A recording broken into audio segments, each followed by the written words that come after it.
আলহামদুলিল্লাহ আজকে আমার ফার্মের উপরে যে চালটা আছে সেই চালটা সুন্দরভাবে কমপ্লিট হয়ে গেছে। আলহামদুলিল্লাহ আজকে একদম সুস্থভাবে আর কি চালটা শেষ করতে পারছি। কালকের ভিডিওতে আমি আপনাকে বলছিলাম যে আজকে কাঠমিস্ত্রির কাজে আসে নাই, তো কালকে রাত্রে আমি তাকে ফোন দিয়ে সে আমাকে বলে যে ভাই আমার শরীর এখনো খারাপ, আমি কালকে কাজে যাইতে পারবো না। তো আমি তাকে একটু প্রেশার দেই, বলে দেখেন ভাই যেভাবেই হোক আমার কালকে মানে আজকে আমার কিন্তু চাল কমপ্লিট করা লাগবে, সেটা যে কোনো মুহূর্তে হোক যে কোনো মূল্যে হোক। তো সেই ভাই কালকে আর কি অন্য একটা মিস্ত্রির ভাইয়ের কাছে যায়, মানে এই পাশে যে মিস্ত্রিটা আছে দেখতেই পাচ্ছেন, ওনার কাছে কালকে যায়, ওনার বাড়িতে গিয়ে বলে যেভাবেই হোক কালকে এই কাজটা করে দিয়ে আসতে হবে। তো সে ভাইরা আর কি মতো আসছে, একজন ভাই তো আগে থেকে কাজ করতেছিল আমাদের বাড়িতে, আর একজন আর কি নতুন সে আজকে আসছে। তো সেও ভালো কাজ করে আলহামদুলিল্লাহ। সে পুরো টিনটা আর কি চালের দুই পাশে টিনটা সুন্দরভাবে বিছাইয়ে তারপরে আর কি স্ক্রুপ বলে সেই স্ক্রুপ সুন্দরভাবে পিটাই দিয়ে গেছে। তো এখন আর কি এই পশ্চিম মুড়ে আমাদের এদিকে হয়তো আপনারা বুঝবেন না আর কি, পূব পশ্চিম মানে পশ্চিম মুড়ে যে টিনটা আছে সেটা সুন্দরভাবে স্ক্রু পিটানো হয়ে গেছে, আর পূর্ব পাশে যে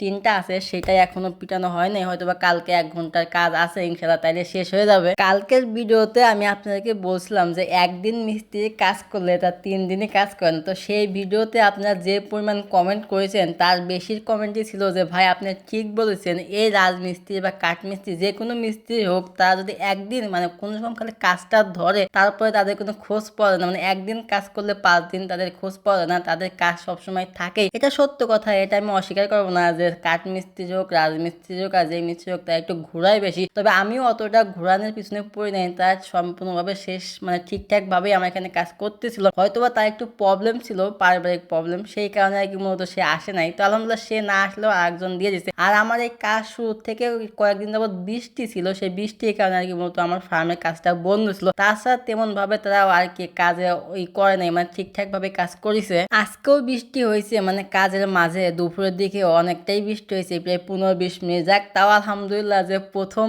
টিন লাগানোর পরে গিয়ে আর কি বৃষ্টি আর কি টিনের পানি মানে টিনের উপরে বৃষ্টি পড়লো, এটা আলহামদুলিল্লাহ আল্লাহ তাআলার নিয়ামত অবশ্যই। তো যাই হোক বৃষ্টি আসলেও অসুবিধা নেই, যেহেতু চালের কাজটা শেষ হয়ে গেছে আলহামদুলিল্লাহ। আল্লাহ তাআলার কাছে আবারও আমি লাখ লাখ শুকরিয়া জ্ঞাপন করছি যে আজকে সুস্থভাবে একদম সুস্থভাবে সুস্থ শরীরে আর কি উপরকে যে চালটা আছে সেই চালের কাজটা সম্পূর্ণভাবে শেষ করতে পারছি। আপনারা আমাকে বারংবার একটা কথা বলে যাচ্ছেন, আমার মেসেঞ্জারও নক দিচ্ছেন, আমাদের কমেন্টও মানে আমাদের ফেসবুক পেজ বা ইউটিউব সব জায়গায় আপনারা একটা কথা বলে যাচ্ছেন যে ভাই আপনার এই খামারটা করতে কত টাকা খরচ হলো আমাদের একটু বলবেন। দেখেন এখন যদি আমি বলে দিই যে আমার কত টাকা খরচ হয়েছে তাহলে তো আমি সম্পূর্ণভাবে বলতে পারবো না। এখন অবধি যে টাকা খরচ হয়েছে তো আমি সেই কয় টাকা আপনাকে বলতে পারবো, কিন্তু এরপরে যে আরো কাজ আছে সেই কাজগুলো যে টাকাগুলো যে যাবে সেটা কিন্তু আমি আপনাকে বলতে পারবো না। তাই আমি চাচ্ছি যে সম্পূর্ণ কাজ A to Z কাজ শেষ করার পরে যখন আমি আর কি এখানে মুরগি তুলবো তার আগ অব্দি আমি একটা ভিডিও বানাবো, সেই ভিডিওতে আমি আপনাদেরকে ইন্টারভিউ বলে দেবো যে আমার এখানে কত টাকা খরচ হয়েছে। তার আগে আমি আর কি এই বিষয় নিয়ে কোনো কথা বলতে চাচ্ছি না। তবে আমি এতটুকু বলতে পারি যে আমার এই কাজটা করতে প্রায় 1.5 লক্ষ